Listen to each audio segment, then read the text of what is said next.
حیدرآباد کا مشہور و معروف چینل ہدا ڈیجیٹل نیوز پر آپ تمام کا خیر مقدم ہے۔ شہر حیدرآباد کا سب سے تیز و سب سے بھروسے مند چینل ہدا ڈیجیٹل نیوز، جو آپ کو ہر خبر سے باخبر رکھے۔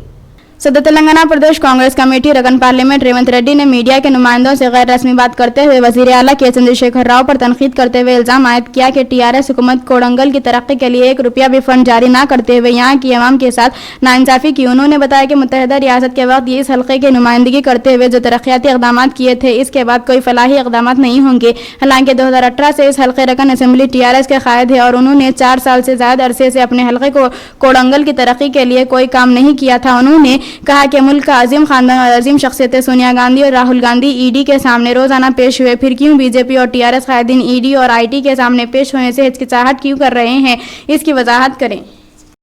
صدر ریاستی BJP رکن پارلیمنٹ وی سنجے نے اپنی پدیاترا کے دوران صبح شام کے اوقات میں ریاست کے اضلاع کے قائدین کے ساتھ اجلاس کا انعقاد عمل میں لا رہے ہیں۔ اس سلسلے میں آج منسریال نرمل کے قائدین کے ساتھ تبادلہ خیال کیا اور کل نظام آباد، آصف آباد اور 7 دسمبر کو کاماریڈی کے قائدین کے ساتھ اجلاس منعقد کرتے ہوئے آنے والے اسمبلی انتخابات میں پارٹی کو مستحکم کرنے کی ہدایت دیں گے۔ اور وی سنجے نے واضح کیا کہ 16 دسمبر کو قومی BJP صدر JP نڈا ان کی پرجا سنگرام یاترا واقع کریم نگر میں حصہ لیں گے اور اسی روز شام میں منعقدہ جلسے عام کو مخاطب کریں گے۔ ذرائع کے مطابق وی سنجے اس بات کا منصوبہ بنا رہے ہیں کہ جنوری کے ماہ سے پدیاترا کی جگہ بس یاترا کرتے ہوئے ریاست کے تمام 119 اسمبلی حلقے جات کی عوام سے عام انتخابات سے خبر ملاقات کریں گے۔ TRS رکن قانون ساز کونسل کے کویتا نے CBI کو ایک مکتوب روانہ کرتے ہوئے یہ واضح کیا کہ 6 دسمبر کو اپنی مصروفیات کی وجہ سے CBI کی پوچھ تاچھ کے لیے دستیاب نہیں ہو سکتی۔ انہوں نے CBI آفیسر سے کہا کہ یہ 11 دسمبر سے 15 دسمبر تک حیدرآباد کی اپنی قیامگاہ پر موجود رہے گی۔ ان تاریخوں میں سے کسی دن CBI ان سے پوچھ تاچھ کے لیے آئے گی، انہیں اطلاع کرے۔ حیدرآباد کے راجیو گاندھی بین الاقوامی ہوائی اڈے پر اتوار کی رات ایک انوکھا سیاح دیکھا گیا۔ ایئربس بیلوگا دنیا کے سب سے بڑے کارگو ہوائی جہازوں میں سے ایک اتوار کی رات ہوائی اڈے پر اترا۔ ہوائی اڈے کے operator GMR Hyderabad international airport limited نے پیر کو کاویل کی شکل کا بیلوگا 4 دسمبر کو حیدرآباد ایئرپورٹ پہنچا اور 5 دسمبر کی شام 8:07 تک یہاں رہے گا۔ ایئرپورٹ حکام نے اس کی لیڈنگ، پارکنگ اور ٹیک آف کے لیے خصوصی انتظامات کیے تھے۔ ایئربس بیلوگا بڑے سائز کی ہوائی سامان کی حمل و نقل کی صلاحیت کے لیے جانا جاتا ہے۔ یہ بات قابل ذکر ہے کہ دنیا کے سب سے بڑے کارگو طیارے 225 اینٹونوو AN نے مئی 2016 میں بھارت میں راجیو گاندھی انٹرنیشنل ایئرپورٹ پر پہلی لیڈنگ کی تھی۔ ہوائی اڈے کے آپریٹر نے کہا کہ حیدرآباد ہوائی اڈے کا انتخاب بنیادی ڈھانچے کی مضبوطی اور تکنیکی پیرامیٹرز کی بنیاد پر کیا گیا تھا۔ امیدواروں کو جسمانی کارکردگی کے ٹیسٹ کو کامیابی سے مکمل کرنے کے لیے ہدایت پر عمل کرنا چاہیے۔ CP شری مہیش بھاگوت IPS نے پولیس بھرتی نوٹیفکیشن 2022 کے جسمانی کارکردگی کے ٹیسٹ کے لیے انتظامات کا جائزہ لیا، جو 8 دسمبر سے سری نگر اسٹیڈیم میں شروع ہونے والے ہیں۔ معائنے کے دوران CP نے عہدیداروں کو ہدایت دی ہے کہ وہ جسمانی کارکردگی کے ٹیسٹ کو کامیابی کے ساتھ مکمل کرنے کے لیے مناسب انتظامات کریں۔ CP نے کہا ہے کہ امیدواروں کو ٹیسٹ کے لیے حاضر ہوتے وقت ایڈمٹ کارڈ میں دی گئی ہدایت پر عمل کرنا چاہیے۔ CP نے خواہشمندوں کو منتبہ کیا اور وہ ایسے ٹاؤٹس سے دور رہیں جو آپ سے سازگار نتائج کے لیے رقم وصول کرتے ہیں۔ امتحانی نظام مکمل طور پر شفاف ہے اور ایسے دلالوں پر یقین نہ کیا جائے۔ اگر کوئی اس طرح کے عمل میں ملوث ہے تو خواہشمند پولیس حکام کو ڈائل 100 یا واٹس ایپ کنٹرول نمبر 9490617111 پر اطلاع دے سکتے ہیں۔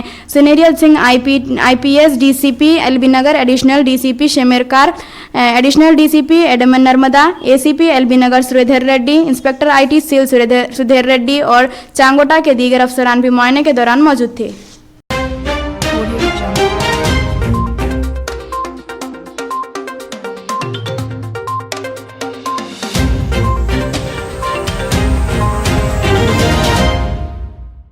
سعودی ولی عہد نے بحر احمر پر نیوم اور یاٹ کلب کے لیے پہلی منزل جزیرہ سندالہ کا اعلان کیا۔ اس جزیرے پر 2024 کے اوائل میں سیاحوں کی آمد شروع ہو جائے گی۔ آج پیر شہزادہ محمد بن سلمان بن عبدالعزیز ال سعود ولی عہد وزیر اعظم اور NEOM کے بورڈ آف ڈائریکٹرز کے چیئرمین نے سنڈالہ جزیرے کی ترقی کا اعلان کیا، جو لگژری سمندری سیاحت کے لیے NEOM کی پہلی منزل ہے اور ان میں سے ایک قومی سیاحت کی حکمت عملی کی حمایت کرنے والے سب سے اہم منصوبے، جو بحیرہ احمر میں سیر کے لیے مرکزی گیٹ وے بننے کے لیے اور مہمان نوازی اور تفریح میں ایک اہم ترین عالمی تجربہ فراہم کرنے کے لیے ڈیزائن کیا گیا تھا۔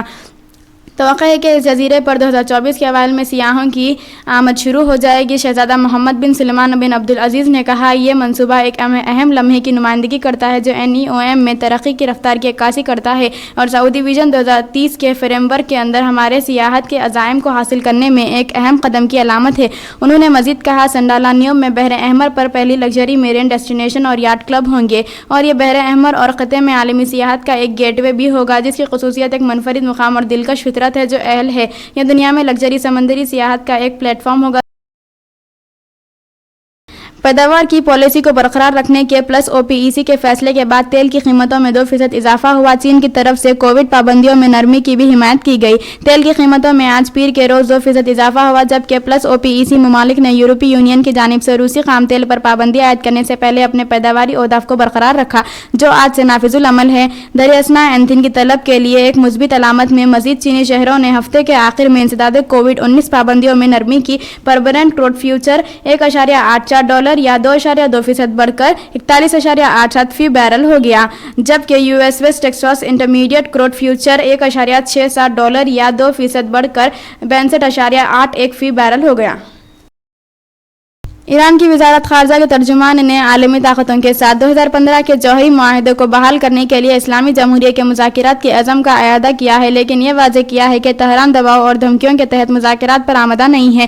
پیر کو ہفتہ وار پریس کانفرنس سے خطاب کرتے ہوئے ناصر کنعانی نے کہا کہ امریکی حکام جانتے ہیں کہ ایران دباؤ دھمکیوں میں مذاکرات کے لیے تیار نہیں ہے۔ انہوں نے کہا کہ مذاکرات کے بارے میں ایران کا موقف مکمل طور پر واضح ہے اور تہران معاہدے تک پہنچنے کے لیے سفارتی کوششوں کے لیے پرعزم ہے۔ ترجمان نے نوٹ کیا کہ معاہدے تک پہنچنے سے ایران، امریکہ اور معاہدے میں شامل یورپی فریقین کے مفادات ہوں گے اور یورپی ممالک پر زور دیا کہ وہ واشنگٹن اور اس کی عائد کردہ شرائط کے سامنے ہتھیار نہ ڈالے۔ انہوں نے یہ بھی کہا کہ ایران نے جوہری معاہدے کے تحت اپنی ذمہ داریاں پوری کی ہیں جسے باضابطہ طور پر joint comprehensive plan of action کہا جاتا ہے اور یہ امریکہ ہی تھا جس نے معاہدے کی خلاف ورزی کی تھی۔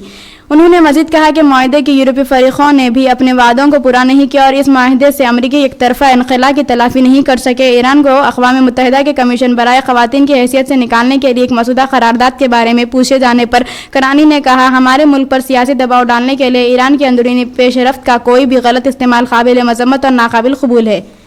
ہماری YouTube چینل ہدا ڈیجیٹل نیوز کو YouTube پر سبسکرائب کریں، لائک کریں اور شیئر کریں اپنی دوست احباب کے ساتھ۔ اس کے علاوہ Instagram اور Facebook پر بھی فالو کریں۔ لیٹسٹ اپڈیٹس کے لیے ہدا ڈیجیٹل نیوز کے ساتھ جڑے رہیں۔